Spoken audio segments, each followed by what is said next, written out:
Bonjour les élèves. Aujourd'hui en sciences humaines, on va commencer un nouveau projet.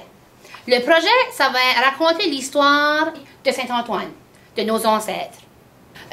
Pour le faire, on va parler des sites patrimoniaux. Vous rappelez-vous c'est quoi les sites patrimoniaux?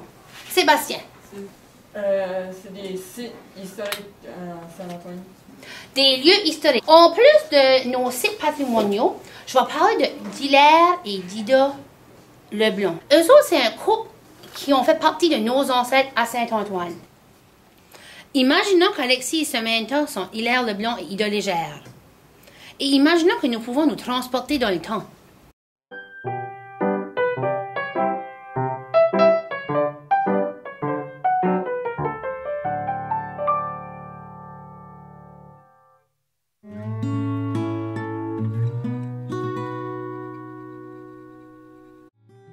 Avant que la paroisse de Saint-Antoine soit baptisée Saint-Antoine, la nouvelle colonie se nommait le Hayo de Cocagne. En 1832, les trois sœurs Marguerite, Geneviève et Barbe Desroches accompagnèrent leur mari à une sucrerie dans le Grub Road actuel.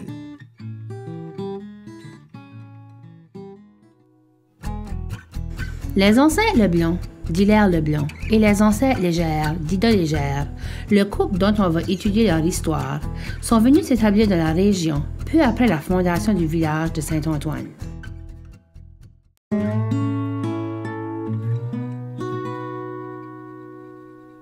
Sur les nouvelles terres défrichées, on a construit en 1838 la première chapelle sur le lieu même qu'on construit aussi la deuxième chapelle, soit le long du chemin des Robichaux qui est aujourd'hui un sentier du Nouveau-Brunswick. La deuxième église a servi de lieu de culte entre 1859 et 1923 et la première école a accueilli des élèves entre 1876 et 1918 avant d'être déplacée à proximité du nouveau noyau du village. C'est probablement à la première école ou à l'église que se sont rencontrés Hilaire Leblanc et Ida Légère.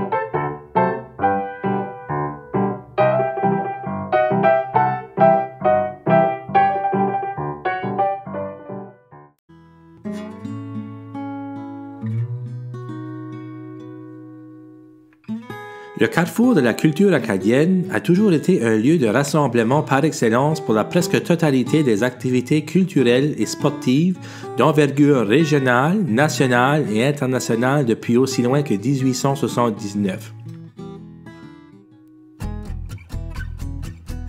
La tradition veut qu'Hilaire et Ida ont commencé à se fréquenter à un pique-nique paroissial.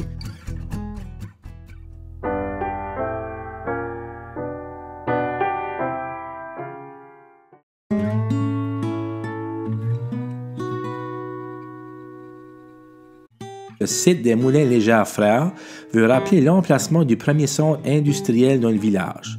Comme le rappelle la topographie des régions avoisinantes de Saint-Antoine, Renault's Mill, Mickey's Mills, l'industrie des moulins contribua fortement au développement industriel et économique de la région.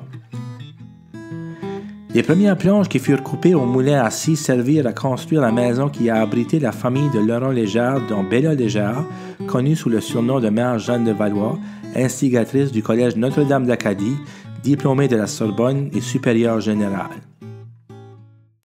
C'est au moulin Légère Frères qu'Hilaire Leblanc travaillait. Laurent Légère était l'oncle d'Ida.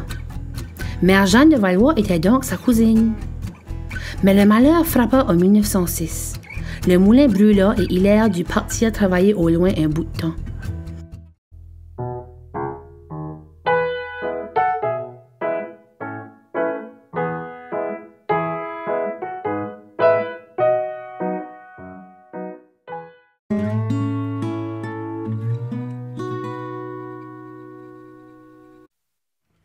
C'est en 1887 qu'est arrivé le chemin de fer à Saint-Antoine. Parce que la gare était située au nord-ouest de l'intersection de la rue Yvon et le chemin Renault d'aujourd'hui, plusieurs entrepreneurs bâtirent des commerces et firent affaire le long du chemin de fer. Ceci encouragea la communauté à se rapprocher vers le nouveau centre commercial qu'on appelle communément encore le Corner.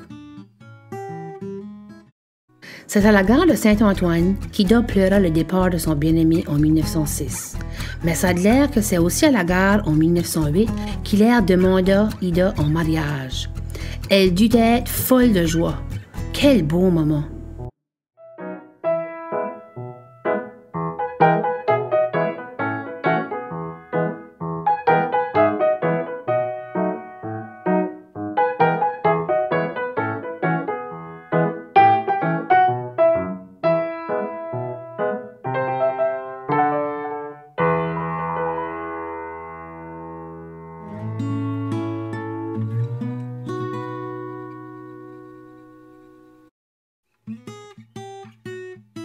Le magasin Gilbert Légère est un site patrimonial en raison de sa valeur associée aux incendies majeurs de 1922 et de 1938, ainsi qu'à titre d'exemple d'ancien magasin général de 1920 à 1967, qui contribua au développement commercial en réponse à l'arrivée du chemin de fer dans Saint-Antoine.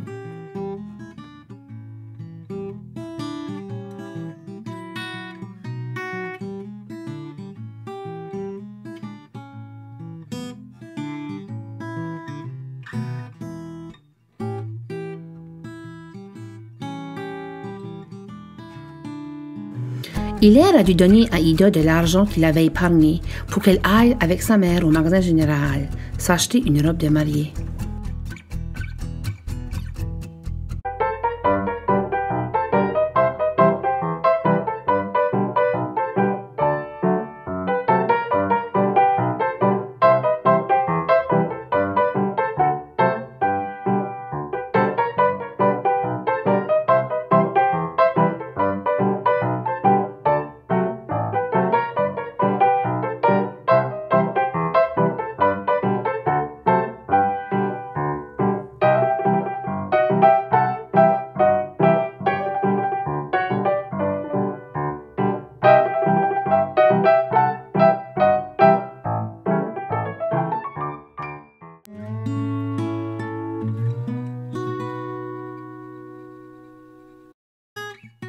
Le presbytère qui porte le nom de Camille Vautour a été le lieu de résidence de celui qui a été le premier curé résident à Saint-Antoine de 1940 à 1980. En tant que fiancés, Hilaire et Ida n'auraient pas tardé à aller voir le curé à son presbytère pour planifier le mariage. Mais à Saint-Antoine, il n'y a pas eu de presbytère et de curé permanent avant 1940. C'est pourquoi Hilaire et Ida se sont mariés à l'église de Notre-Dame. C'était le 25 août 1908.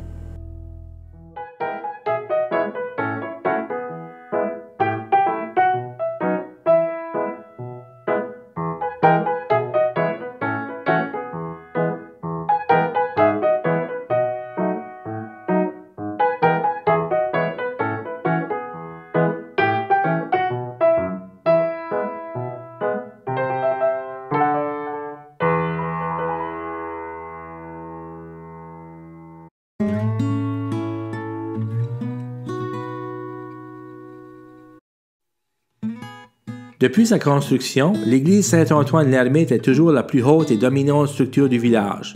En 1919, on décida de construire une nouvelle église pour accommoder un nombre croissant de fidèles.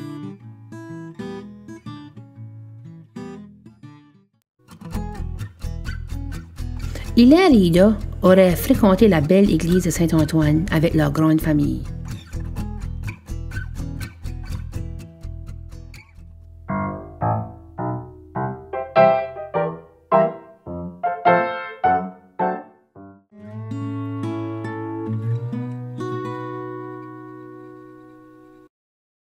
Le lieu de naissance de Louis-J. Robichaud est désigné lieu patrimonial pour sa valeur associée à titre de lieu qui vit naître le 21 octobre 1925, Louis-J. Robichaud, 24e premier ministre du Nouveau-Brunswick.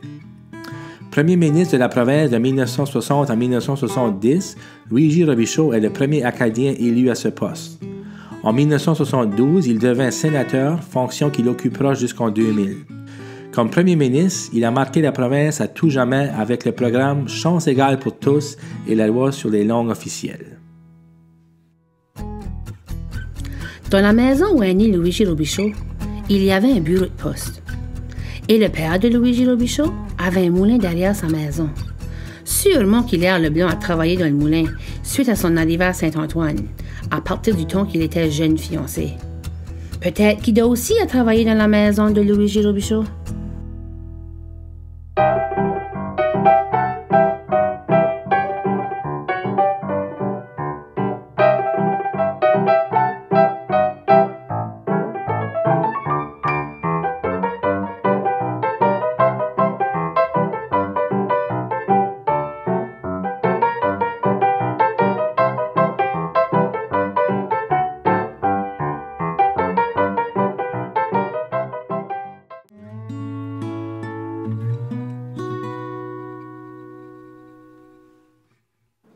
La maison Leblanc est la plus ancienne demeure de Saint-Antoine.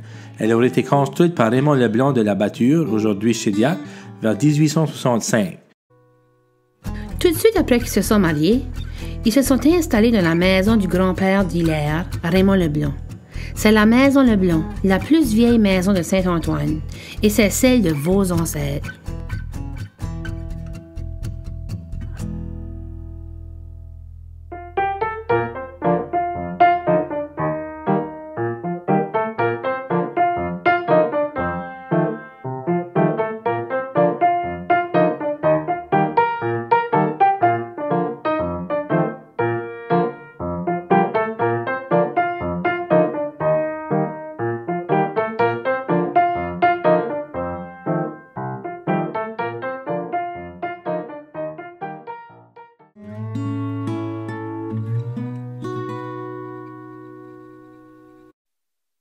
Le cimetière des pionniers est désigné lieu patrimonial pour sa valeur associée aux pionniers du village ainsi qu'aux 17 victimes de la grippe espagnole de 1918, enterrées à l'arrière droite de l'ancien cimetière et sous certaines tombes de la deuxième génération de paroissiens de Saint-Antoine.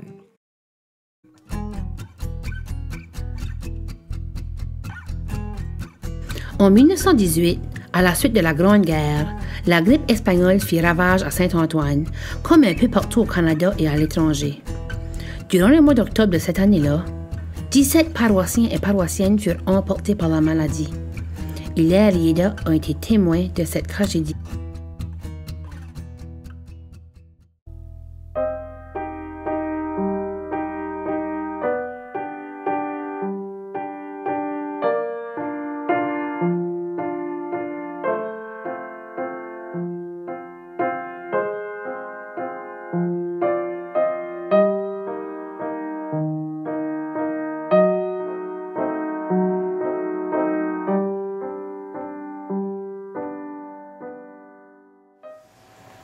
Puis, la raison primaire que je vous ai fait aller au cimetière du Pionnier à la fin, c'est parce que c'est là que sont enterrés Hilaire et Ida, à ce cimetière.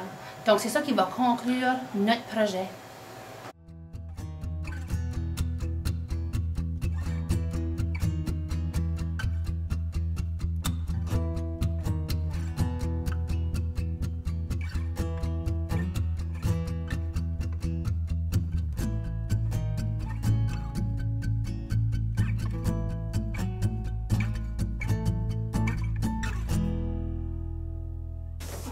Bravo les élèves, vous avez trouvé tous les morceaux de casse-tête, puis toutes placés ensemble, ça raconte notre histoire du village. Excellent!